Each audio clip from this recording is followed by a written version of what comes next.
오늘 말씀은 사도행전 3장 5절로 10절의 말씀, 주제가 예수의 이름으로 라는 내용을 함께 은혜받고자 합니다. 우리의 신앙은 예수 이름으로 명하고 또 예수 이름으로 기도하는 것입니다. 그래서 요한복음 17장 3절에는 이렇게 말씀합니다. 영생은 유일하신 참 하나님과 그의 보내신 자 예수 그리스도를 아는 것이라고 하였습니다. 예수를 아는 자만이 영생을 얻을 수가 있는 것입니다. 아는 것으로 끝나는 것이 아니라 그를 온전히 믿어야만 되는 것입니다. 안다는 것은 지식적으로 아는 것을 말하는 것이 아닙니다. 인격적 관계를 얘기하는 것입니다. 그럼 인격적이란 무엇인 것일까요? 생명이 있는 것입니다. 그리고 도구로 사용되는 것이 아니라 상호 관계를 유지하는 것입니다. 우리는 하나님의 도구가 아닌 것입니다. 하나님의 생명의 말씀을 세상에 전파해야 되는 하나님의 유기적인 관계를 성도는 가지고 있는 것입니다. 이것이 인격적 만남이라는 것입니다. 이와 같이 하나님 인격적으로 만나지 아니하는 사람은 예수를 수십 년간 믿었다 할지라도 그의 삶은 변화가 일어나지 않는 것입니다. 삶의 변화가 있습니까? 그럼 인격적으로 주님과 만났다는 것입니다. 그런데 오늘 많은 사람들은 물질 세계에 보이는 것을 통해 가지고 하나님을 믿으려고 합니다. 그런 자들은 결코 하나님 만나지 못하는 것입니다. 하나님이 우리가 드리는 모든 예배를 받으시게 하기 위해서는 우리가 생활 가운데 하나님의 의와 이웃을 불쌍히 여기는 마음, 사랑을 가지고 행동해야 되는 것입니다. 그럴 때 우리가 드리는 이 공적 예배 또한 하나님께서 기뻐 받으시는 예배가 되는 것입니다. 일상의 삶을 통해서 하나님의 살아계심을, 하나님의 사랑을, 능력을 증거하시는 성도님 모두 되시기를 이 시간 주의 이름으로 축복하고 기도합니다. 첫 번째 우리에게 주시는 말씀은 형식적인 종교로 타락한 유대교에 대해 살펴봅니다. 유대교가 왜 형식적인 것이 되었을까요? 오늘 본문 5절로 6절의 말씀 보도록 하겠습니다. 시작. 그가 그들에게서 무엇을 얻을까에 말하라고 오늘 베드로가 이르되 은과 금은 내게 없거니와 내게 있는 이것을 내게 주노니 나사렛 예수 그리스도의 이름으로 일어나 걸으라 하고. 성전 미문은 한자 표현이고 한글로 표현하면 미문 아름다운 문이라는 뜻입니다. 아름다운 문. 높이가 23m 거대하고 웅장한 문입니다. 아파트 8층 높이에 해당됩니다. 근데 지금 베드로가 6절에서 얘기했죠.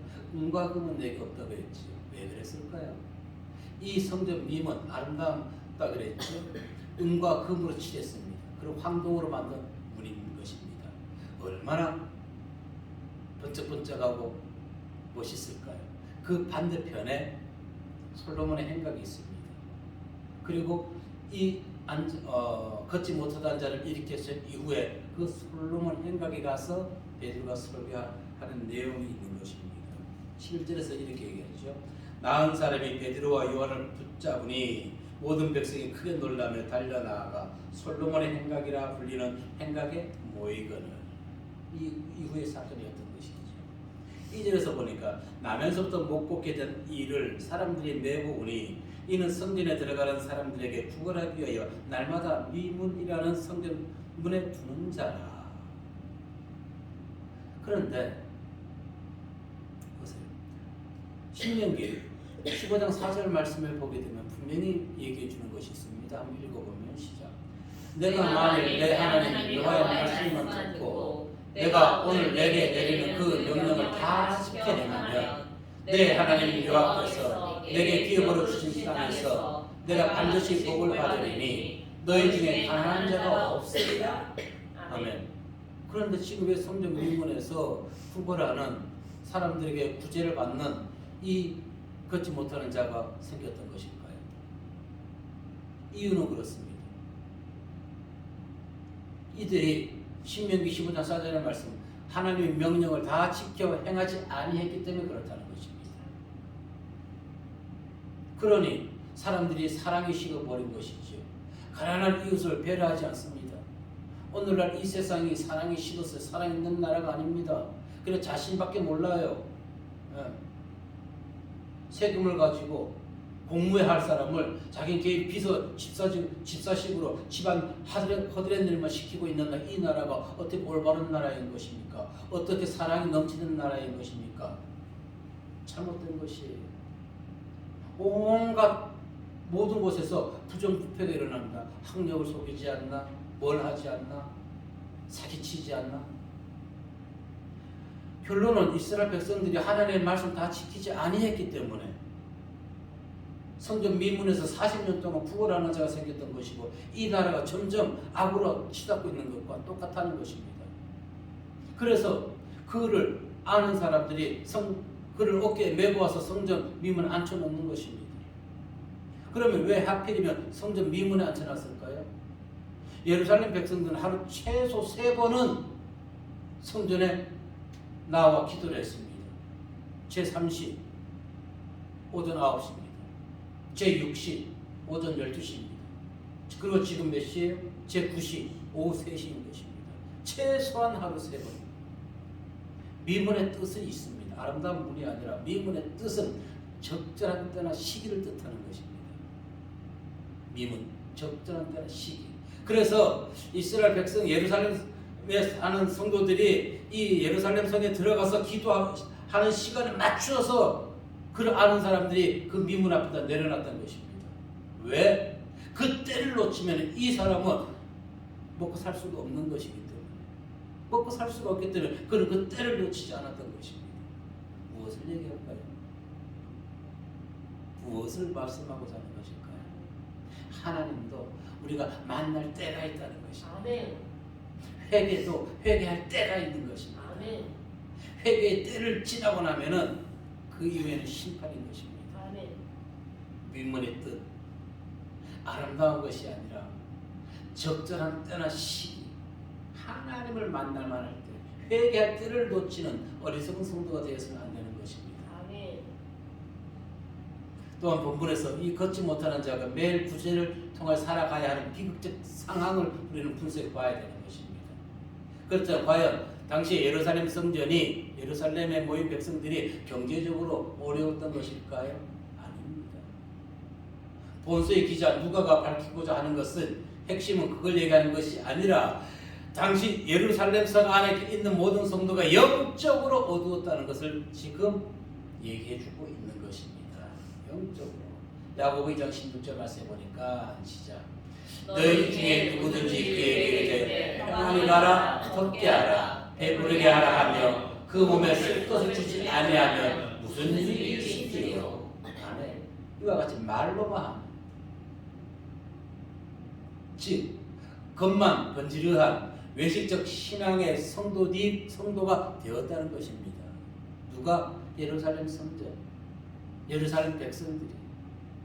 그래서 베드로는 형식적이고 외식적인 종교로 타락한 유대교를 빗대어서 뭐라 얘기했습니까? 그에게 은과 금은 내게 없거니와.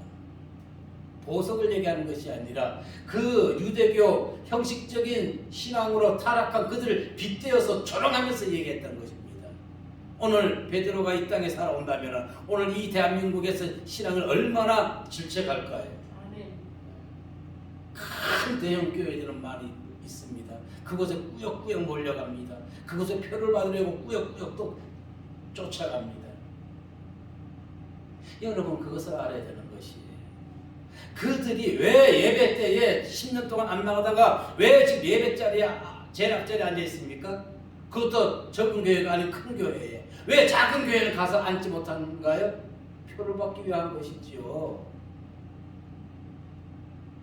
하나님은 그들의 가증스러운 모습 모르실까요? 다 보고 계십니다. 아멘. 그래서 이걸 다 터뜨려 버리는 거 아닙니까? 아멘. 네. 하나님은 살아계십니다. 아멘. 사람의 눈을 속일 수 있어요. 하나님이 도구로 쓰신다면은 그의 일거수일투족 다 드러나게 되는 것입니다. 아멘. 그런데 하나님을 우습게 알아요. 하나님 집에서 표 받으려고 표 바친가요? 이 어리석은 인생들이. 자, 당시 예루살렘 성전은 유대교의 자존심이었습니다. 하지만 성전의 화려함 그 외양에 비해서 이미 경건의 능력을 상실한 교회였던 것입니다. 그러니 보십시오. 40년간이나 그 미문 앞에서 구걸하는 그를 치유시키지 못하지 않았습니까? 아무 도움도 줄 수 없는.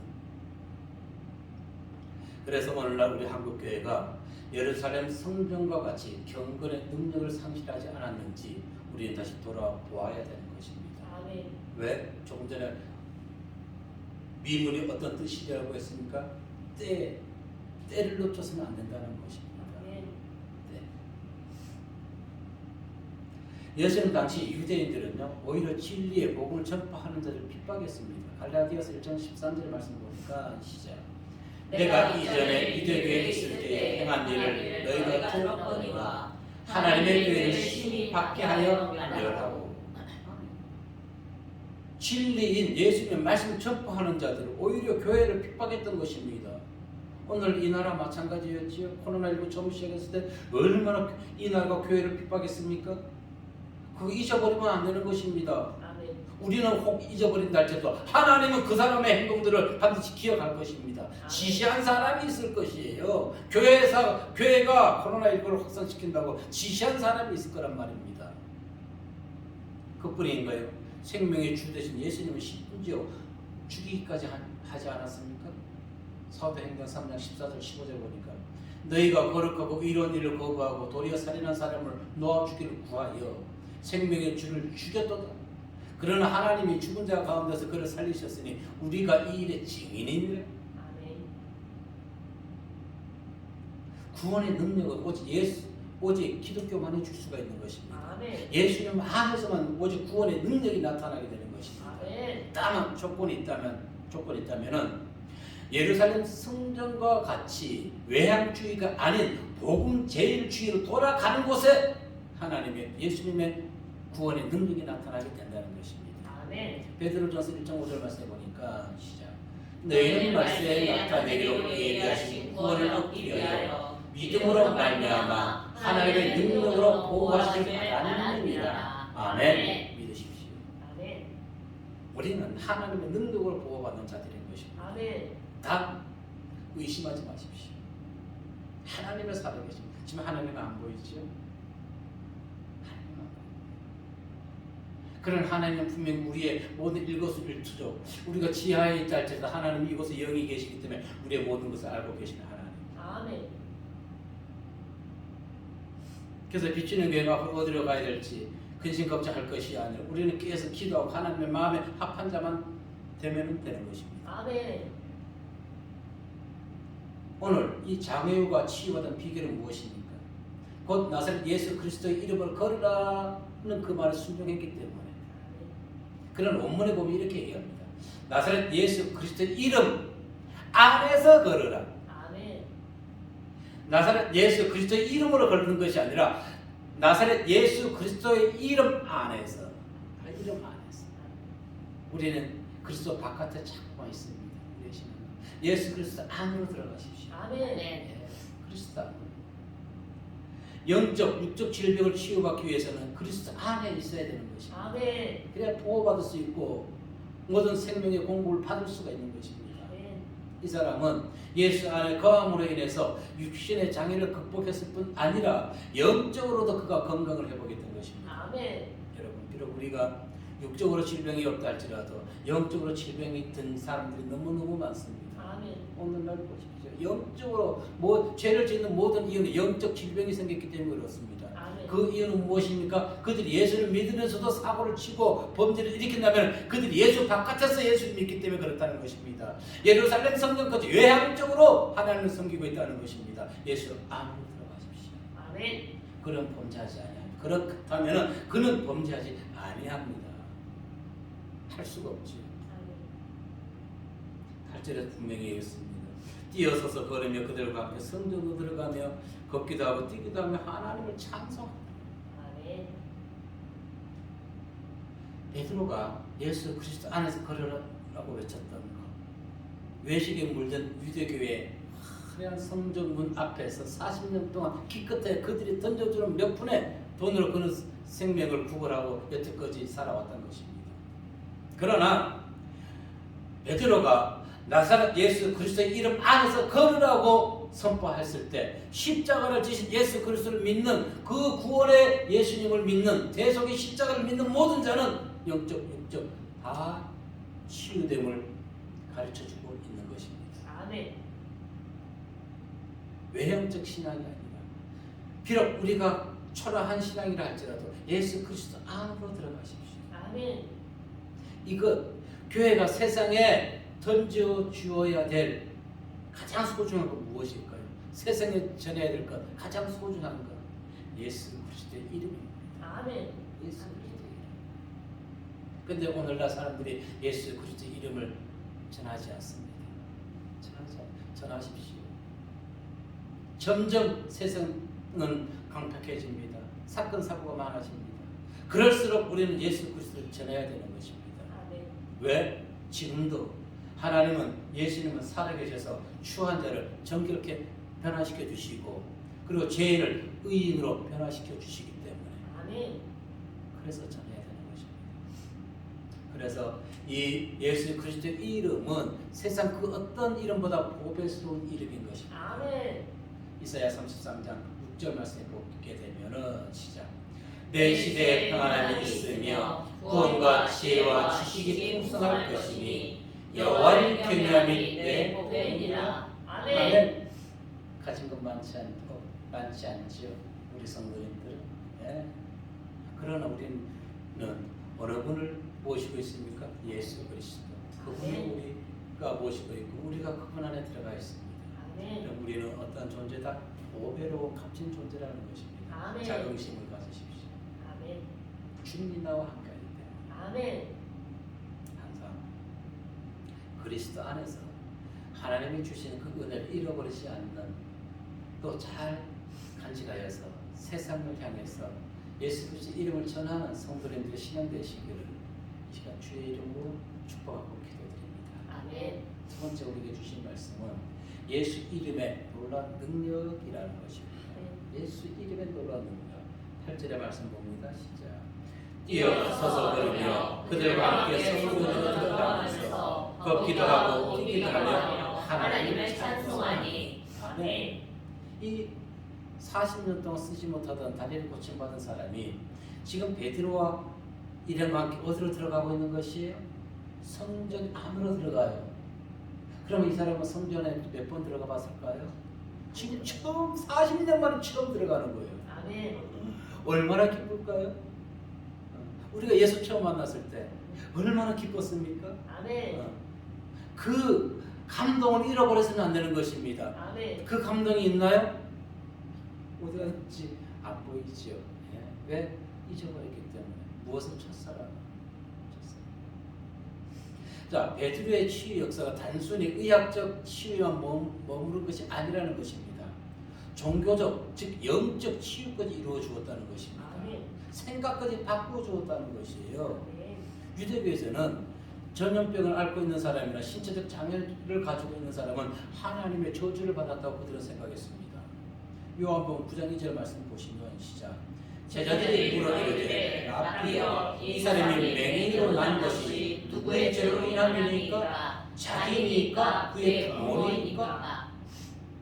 아주 유대교는 이와 같은 사상. 저 사람이 저렇게 장애면 분명히 죄를 받았으니까 과거에.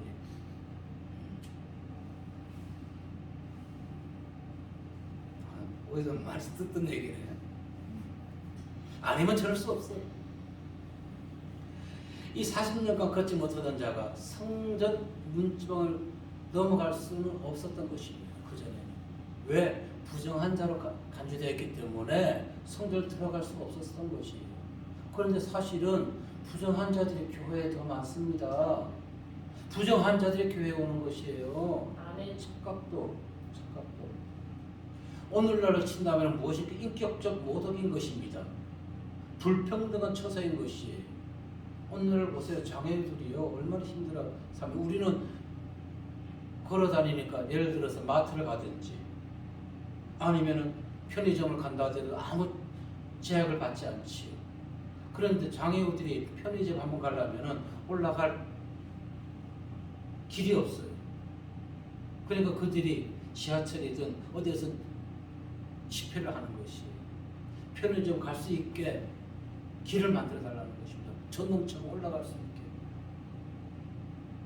우리는 건강하기 때문에 모르지만은 정말로 만약 우리가 전동차를 타고 그들이 타는 휠체어를 타고 하루만 생활해 본다면 우리 생활할 수 있을까요?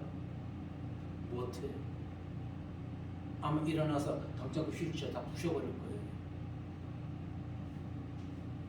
그만큼 우리는 그들을 배려하지 않는다는 것입니다. 배려하지 않아요.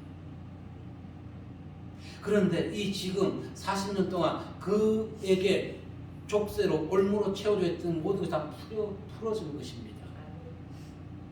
이것이 의미하는 것 조금 전에 얘기했듯이 예수 이름의 능력은 의학적, 종교적 그 어떤 그 무엇도 제한할 수가 없다는 것입니다. 아멘. 예수 이름의 능력은 세상 그 어떤 것이라도 제한할 수가 없는 것입니다. 방해받지 아니하는 것입니다. 이것이 무엇입니까? 전적 치유인 것입니다. 육신도, 육신의 질병도, 영혼의 질병도 치유받는 것이 전적 치유. 우리에게 이 전적 치유가 있어야 되는 것입니다. 아멘. 조금 전에 앞에 서두에 얘기했죠. 하나님과 교제하는 것입니다. 아멘. 도구로 사용되는 것이 아니라 하나님과 인격적으로 유대 관계를 갖는 것입니다. 그렇게 할 때 우리 영혼이 생각이 변화를 일으키게 된다는 것입니다. 그런데 일부 성도들은 육신의 질병 또 마음의 안정을 위해서 예수를 믿는 자들이 있죠. 네. 이 같은 믿음은 참된 구원을 가져다 주지 못합니다. 그와 같은 자들에게. 하지만 성령의 권능으로 치유받은 사람은 온전한 치유의 열매를 맺게 되는 것입니다. 치유의 열매가 무엇일까요?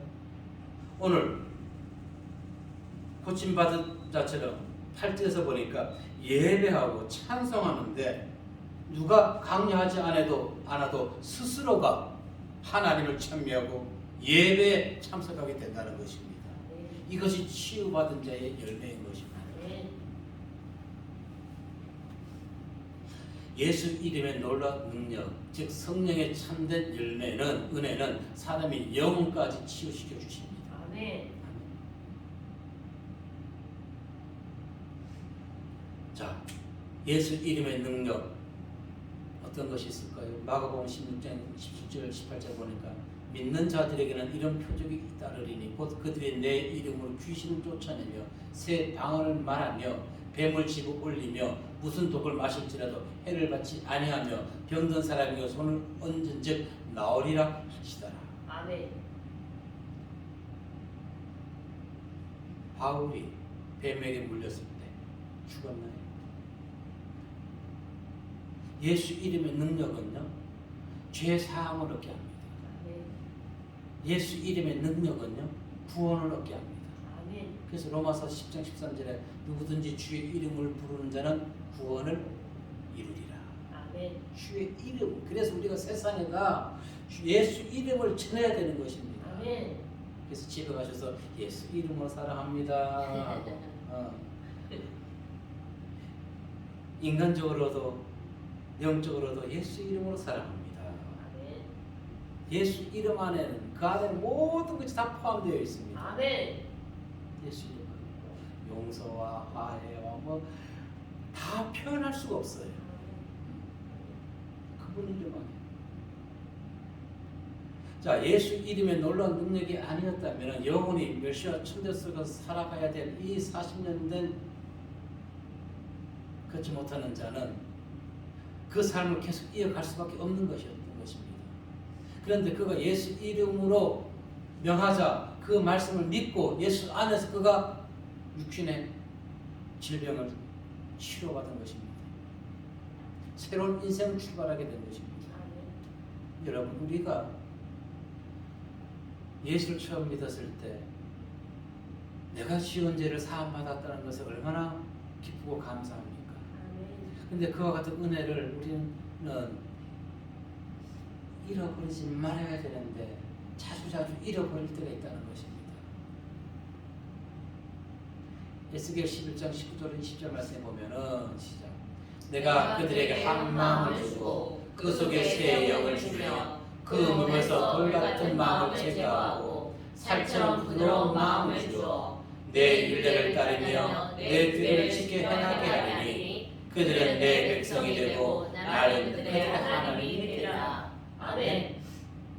어떠한 자에게?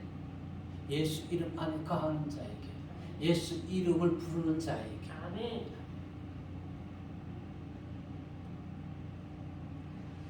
40년 동안 성전 미문에 앉아있던 자, 그가 일어난 것을 보고 걷는 것을 보고 예루살렘 성도들은 다 놀랐습니다.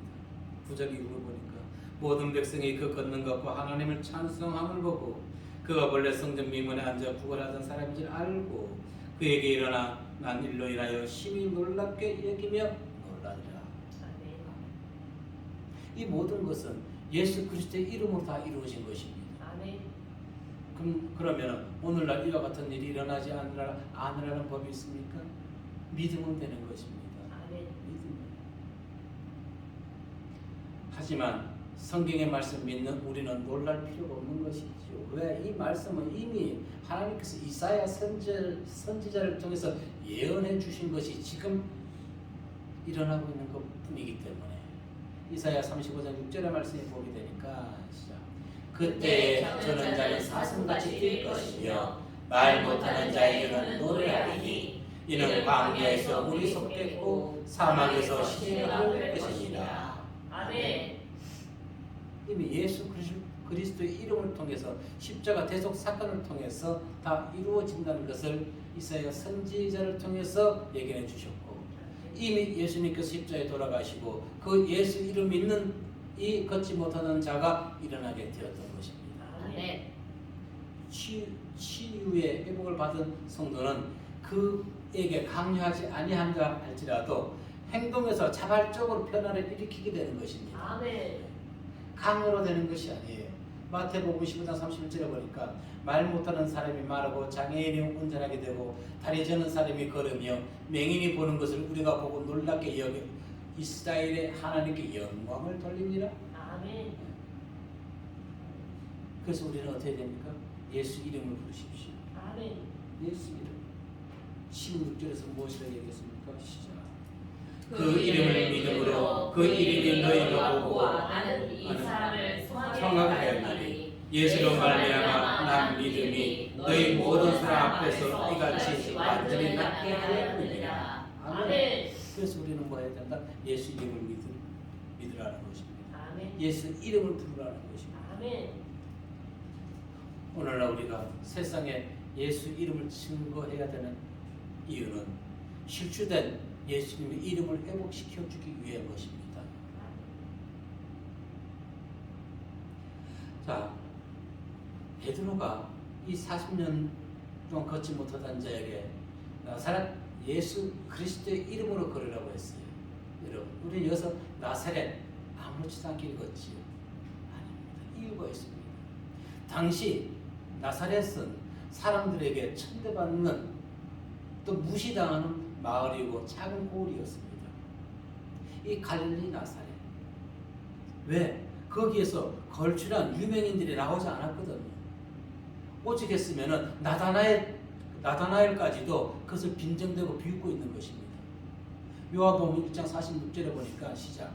나다나엘이 이르되 나사렛에서 무슨 선한 것이 날 수 있느냐. 빌립이 이르되 와서 보라 하니라.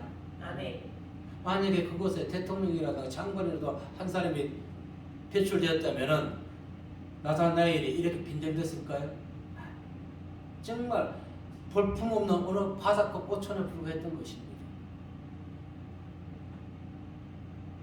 그리고 갈릴리 지역은 많은 자들에게 평판이 좋지 않았습니다. 요한복음 7장 52절의 말씀에도 보면은 그들이 대답하여 이르되 너도 갈릴리에서 왔느냐?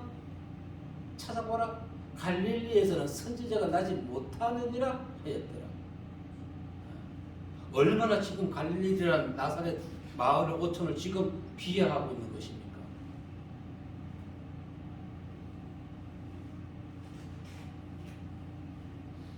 그런데 이제 예수 그리스도의 놀라운 능력으로 인해서 더 이상 그 관리는 하찮받는 지역이 아니었던 것입니다. 아멘. 사람들에게 각광받는 지역으로 되었던 것입니다. 아멘.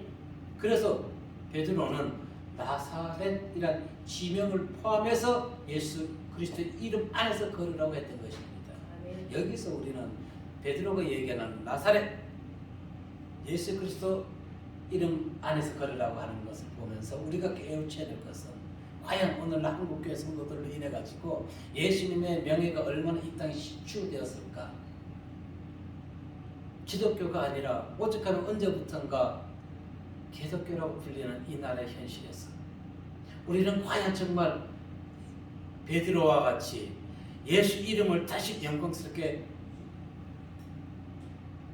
회복시켜주는 믿음의 생활을 하고 있는지 결론은 많은 자들이 하지 못하고 있다는 것입니다. 아니 한 사람만의 잘못된 행동을 해도 모두가 사람들은 우리를 욕하는 것이 아니라 예수 그리스도 그분을 욕하는 것입니다. 그래서 예수님의 이름에 먹칠하지 않기 위해서 우리 자신부터 경건한 삶을 삶에서 드러내고 나타내야 되는 것입니다. 아멘. 내 한 사람 잘못했을 때 내가 욕먹는 것이 아니라 우리를 죄에서 구원시켜 주신 예수 그리스도 그분이 욕을 먹게 되는 것입니다. 그런데 어느 날 언제부턴가 사람들이 기독교를 해도 아무렇지도 않아요. 왜 아무렇지도 않을까요? 기독교가 되었기 때문에 그런 것입니다. 기독교가 되었기 때문에 예수 이름을 다시 회복시켜야 되겠습니다. 아멘. 무엇으로? 우리의 변화된 삶으로, 변화된 신앙으로, 질병과 육신의 질병과 영혼의 치유받은 전인격 치료함을 통해서 예수 이름을 다시 세상에서 거룩하게 불려지도록 해야 되는 것이 우리의 사명인 것입니다. 아멘. 12절의 말씀에서 보면 무엇이 됐습니까? 시작. 베드로가 이것을 보고 백성에게 말하되 이스라엘 사람들아 이 일을 왜 놀라게 여기느냐 우리 개인의 권능과 공문으로 이 사람을 죽게 한 것처럼 왜 우리를 주목하느냐. 오늘날 한국교회가 은과 금으로 지정한 예루살렘 성전과 같이 외적 성전을 지향한 결과 그리스도의 능력을 상실한 식물교회로 변질되었습니다.